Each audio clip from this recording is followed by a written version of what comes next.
मेरा नाम दीपक है और मैं हरियाणा सोनीपत जटवाड़े का रहने वाला हूँ। मेरा बेटा है जिसका नाम रणदीप है, वो 75 हार्ड चैलेंज कर रहा है। आज उसका 31वां दिन चल रहा है, 30 दिन हो चुके हैं। I'm Prerna Kumar. I'm turning 48 next month. I'm an HR professional, work in a corporate. 75 hard happened to me about a month and a half back. मैं Instagram scroll कर रही थी and I saw what the world saw, I think, is Ankit. Hi, I'm Pooja Kaushik. Currently, I'm doing like full-time content creation. So basically, I wanted to get rid of my pregnancy weight, which I had put on during my pregnancy and after the delivery. So I wanted to have a healthier lifestyle than I had earlier. So that is why I thought, this challenge will bind me to it. So that's the reason I started this challenge.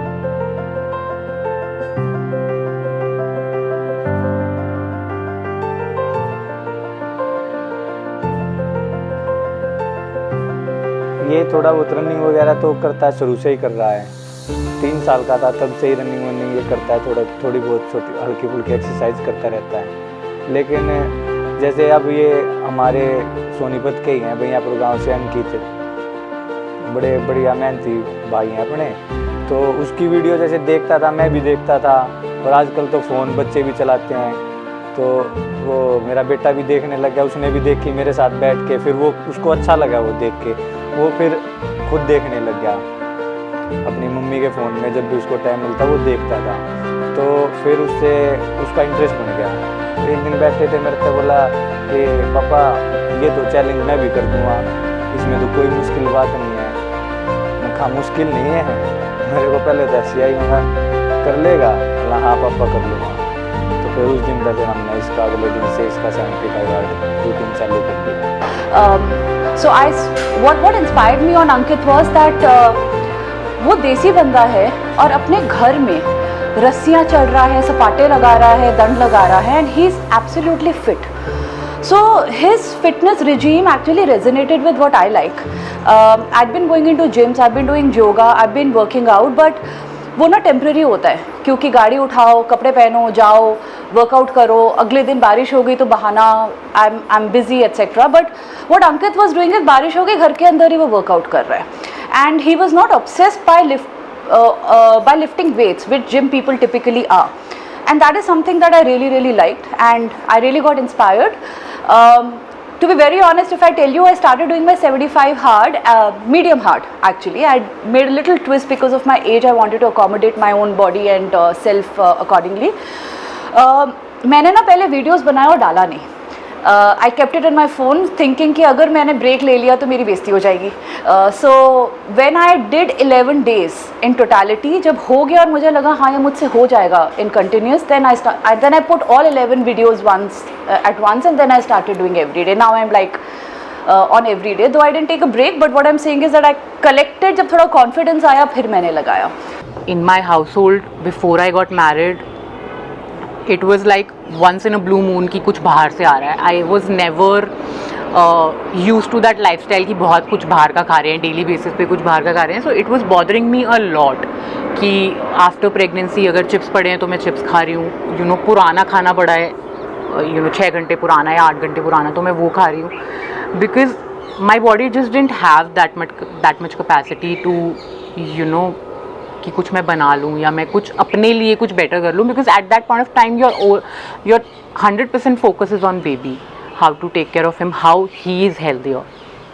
So that was the major reason. Workout करना 2 time, अपने mind को इस तरीके से condition करना that I want to do it, I can't skip my workout. और if I have cramps then doing the workout which will help my period cramps, diverting my mind into that this is going to help me, not going to like tire me a lot.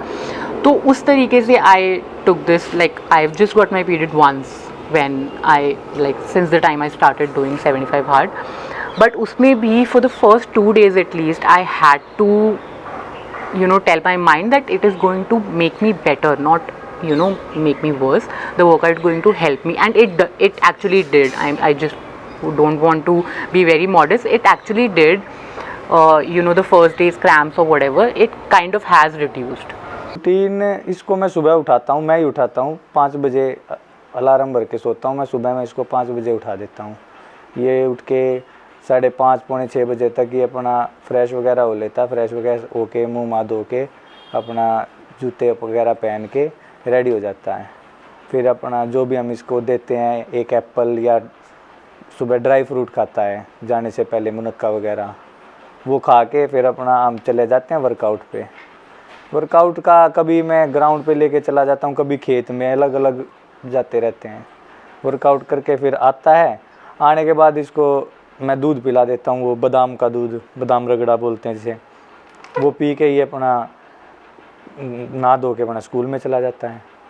आने के बाद दिन में थोड़ा बहुत जैसे fruit वगैरह, Apple वैप्पल या फिर बनाना जो भी होता है फ्रूट, वो खिला देते हैं। फिर शाम को कभी ट्यूशन पे जाने से पहले या कभी ट्यूशन से आने के बाद शाम का वर्कआउट कर लेता है। शाम को भी इसको बनाना शेक वगैरह पिला देते हैं। फिर अपना रात को रोटी ये एक टाइम खाता है दिन में, रात को ही खाता है, रोटी खाता है। उसमें ये 2-3 रोटी खा लेता है रोटी अपना, बाकी उसके साथ घर का दही शीत दिन में ये खा लेता है। दिन में सुबह दही लेता है, शीत होता है जिसे लस्सी बोलते हैं, वो लस्सी पी लेता है। रात को फिर अपना दिन में पढ़ाई भी कर लेता है थोड़ी बहुत देर। वैसे तो ट्यूशन पे जाता है, लेकिन घर पे भी थोड़ा बहुत इसकी मम्मी इसको पढ़ा देती है, घंटा 1-आधा घंटा जैसा भी है। यही है। रात को एक पेज तो नहीं, लेकिन 2-3 श्लोक पढ़ लेता है गीता के। So my day starts with 75 regime क्योंकि वो करके ऑफिस भागना होता है। So I start with that. I wake up and have गर्म पानी। पहले एक गुनगुना पानी पीती हूँ, then I finish my daily routine and then I start working out. मेरा एक फिटनेस का regime है which I'll not get into, but I mix with cardio, a little bit of strength in a week and a lot of agility, flexibility, mobility. मुझे stamina बढ़ाना है, muscle बेशक strength आई जाएगी, but I don't want to bulk up, right? So I want a overall fitness. After that I run to office. I come back in the evening. I go for a walk here in the colony. On my food, I'm having absolutely normal food. Okay it doesn't mean कि मैं salads पे आ गई हूँ कि सिर्फ fruits खा रही हूँ। मैं अपनी नॉर्मल दाल रोटी सब्जी चावल भी खा रही हूँ, बट भर के नहीं खा रही। So if my diet was 2 roti a day और 2 roti in a meal, I have done it to 1.5 perhaps and more of dal etcetera. मैंने बिल्कुल डाइटिंग नहीं कर रही हूँ, I am on a good diet. Try to cut down the sugar, absolutely no fries and वो छोले भटूरे अभी life से गायब है काफ़ी टाइम के लिए। I need to be very cautious about it. I can't do like a lot of lower back workout. मेरी lower back the next day I just can't even get up. So after I think 6 to 7 days I kind of realized that it's not the same. I need to be a little bit cautious about my body and my workout than it was before. I can't do like the 100% of the workout that I did earlier. I can't do it now. I have to filter what I can and what my body is not allowing me to do. तो मेरे तो before 75 hard मेरे meals ही skip हो जाते थे. I used to skip meals also because उसके meals का ध्यान रखते रखते I didn't used to realize that I haven't had lunch or I haven't even had dinner और मैं सो गई पानी पी के सिर्फ। तो अभी because I'm doing a 75 hard challenge, I know that I need to take these meals and I have to do my workout, so it's kind of in routine. फिर जब से ये 75 किया है, अब इसका एक रूटीन सा सेट हो गया है। इसको ज़्यादा इधर उधर घूमने भागने फिरने का टाइम मिलता ही नहीं है। आस पड़ोस के हमारे पड़ोस में है 6-7 बच्चे हैं, करते हैं। जैसे मैं इसको सुबह करवाता हूँ तो वो भी आ जाते हैं, करते हैं, इसको देख के प्रैक्टिस करते हैं। So if you monitor something every day, even for your own self, it will bring discipline to you. So after this, I'll show you in my room. मैंने ना दरवाजे पे एक चार्ट लगा रखा है वीक का बना के कि आज मैंने खाना हेल्दी खाया, आज मैंने 2 बार वर्कआउट किया, I was working twice even earlier, and आज मैं सोई पूरा की नहीं, etc etc. Okay, so I was making that chart to keep a discipline. But when I saw 75 hard, and then the onus on you and responsibility and accountability to put that up every day to the world, then you can't miss. And hence I thought कि अपने कमरे में chart लगाने के बजाय why not just put it on Instagram, and why not? I mean मैं मेहनत कर रही हूँ. It was very inspiring. 75 hard day challenge is great, but I would actually recommend go about it the soft way, because it is very, very important for our body to restore and repair. So now if we are exercising and thinking that exercising every single day is going to get us those results, it actually will not do that. In fact, when you exercise every single day, it puts your body in a stress factor and releases a cortisol. Cortisol actually creates inflammation in our body and actually leads us to gain weight and retain the weight which we actually should have lost. So the only thing that I feel that it's very, very important to kind of go about this 75 hard day challenge with a soft approach, wherein maybe you could alter it in terms of 5 days of workout and 2 days of restore and repair, because our body needs this kind of rest to aid its digestion, to build muscle, to so much wear and tear our body has to go through. So we are taking away all of that from our body.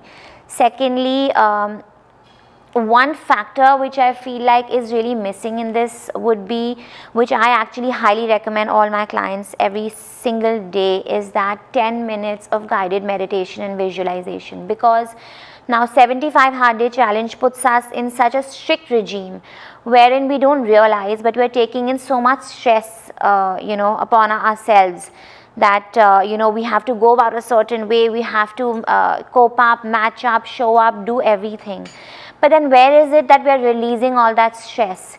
Now that stress will actually build upon inside us physically and raise our cortisol levels. And cortisol levels, inflammation of cortisol level will create so many problems within. So I feel like take 10 days of your day and do a kind of a guided meditation, do a visualization, do just breathing exercises, listen to a waterfall meditation, anything, and just kind of release that and take it in a soft way. एक फ़ायदा तो ज़रूर होगा, बच्चा नशे से बच जाएगा, बुरी आदतों से बच जाएगा, क्योंकि जिस बच्चे का अपना मेहनत करने में वो होगा ना, ध्यान होगा, तो वो नशे पत्ते की तरफ नहीं जाएगा, गलत आदतों की तरफ जाएगा ही नहीं. Women who are 35 and above, उनकी साइकोलॉजी क्या होती है? They are a little embarrassed to go to gym and work out, क्योंकि वहाँ पे तो डोले लेके लड़के घूम रहे हैं, and they are a little embarrassed. मैंने उनकी साइकोलॉजी समझ आ रही है. I thought if at 48 I can do, मैं उनको बताना चाहती हूँ, it's okay, you can go out, you can work अपने बॉडी के मुताबिक. अगर आप ज़्यादा कुछ नहीं भाग चले, चल लो थोड़ा सा नी टच, ये टो टच कर लो. That's a kind of an inspiration I wanted to give, and I'm glad I'm able to few at least. तो आपकी कोई भी एज है, कोई भी आपका सिचुएशन है, आप अपने उस सिचुएशन के मुताबिक शुरू ज़रूर कर सकते हैं और धीरे धीरे करके बढ़ा सकते हैं. There is no shortcut. You extremely need to listen to your body, what it's, because the body tells you that it is the right time to do it or not. As I told you, I tried to work out like 3 to 4 times in the past when my baby was 3 months old, even 1.5 months old. My body rejected it after 2-3 days. I couldn't do it. So my only message is going to be like, listen to your body. What your body will indicate you when it's the right time,